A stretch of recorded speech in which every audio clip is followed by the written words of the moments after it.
This is Mike Kurosky live in Memphis, Tennessee for the TCB Radio Network. We're here at the Elvis Graceland Authenticated Preview for the auction, and we have Fred Whobrey, sole proprietor of the Elvis Fan and Collectors Convention here in Memphis. Fred, tell us a little bit about the history of the convention. Well, we started in 1978, Mike, and at the old Howard Johnson here on Elvis Presley Boulevard.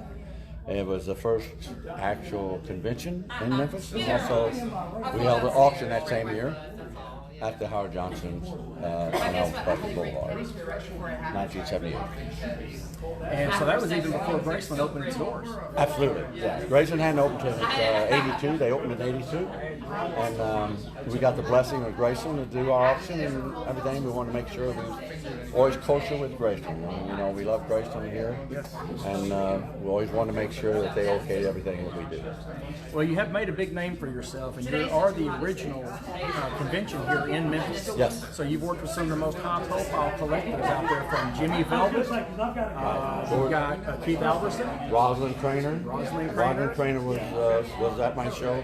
I've had Ken and Rosemary Leach, George Klein set up one year, Jim Hannaford, Randy West, one of the West Boys, also had a booth at my show, and we had at one time I had 5 co-stars at the show.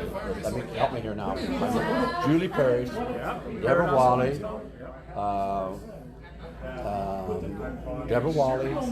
Cynthia Pepper's, and the one that just Susanna Lee. That was 5 co-stars at the show, and that was at the blessing of Graceland also, because Patsy Anderson, that was the fan coordinator at that time, called me up and said, "Would you like to have these co-stars at your show?" And I said, "Yes, I would." Right, why would you not? But you were also good friends with Elvis's RCA reissue producer, Joan Derry. Joan Derry, yes. Joan and I were good friends through the association with Janelle McComb. Good friend of the Yes. Janelle McComb was the director for many, many years at the Tupelo birthplace. Her and Roy McComb, and my dear friend who passed away in 2009. But prior to that, she introduced me to Joan Derry, who's the co-producer, beginning in probably in the early 70s of many, including Moody Blue and Aloha from Hawaii LP records with Joan Derry.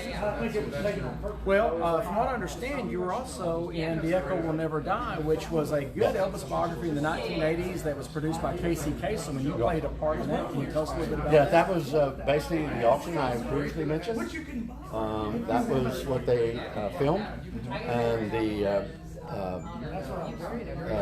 Eddie Hearn, who's a co-writer of Kentucky Rain. Not just Eddie Rabbit, but also Eddie Hearn. He was working for Entertainment Tonight at that time, and he came by for Entertainment Tonight and filmed that whole episode. And they showed it that night in 1980 on TV. So that was from Casey Kasem. Casey Kasem and I goes back a long way. He had that great radio voice. He just had a great voice. Well, he even did some promo spots for Elvis on tour. Yes. Casey Kasem. Wow. Yeah. So when you see those old promo spots for on tour, that was Casey Kasem. Yeah. Well, Fred, you're also one of the consigners in the auction tomorrow, and Yes. you have some really nice pieces here. And Yes. this is one This of them. is one of Can mine you tell here. us a little bit about this one? Well, this is, of course, is what referred to as the red, white, and blue Red, white, and banner. blue oilcloth, right? And one of them hangs in Graceland. There's not too many of them. This is oilcloth that they made in Vegas. These hung in Vegas when Elvis was there in the 80s. And this one is considered very good because a lot of them didn't weather the storm outside. A lot of them hung outside. Colonel Park said, "Well, we're going to put these outside with the eyelets around on the top there." This one survived. But this particular one, though, was actually used in the Aloha from Hawaii broadcast. It was on the correct? fence. This When one he was came on in, the the- helicopter was greeting the fans at the helipad. This one was used there. And they had them all around. Yes, exactly. Well, Fred, tell everybody about your convention, when it ends, how long you're going to be here. And The convention is, we started on the 10th. It's going to be over on the afternoon of the 15th, so all the Elvis fans come by. It's at the Travel Lodge, right off Elvis Presley Boulevard. You turn right on Brooks, and it's right there on the Travel Lodge. You can't miss it. You got a lot of great entertainers down there, including Jimmy Velvet. Goes way back with the Presley family, and a lot of pictures with Gladys Presley. Also have Keith Elvis in there, Elvis' famous photographer.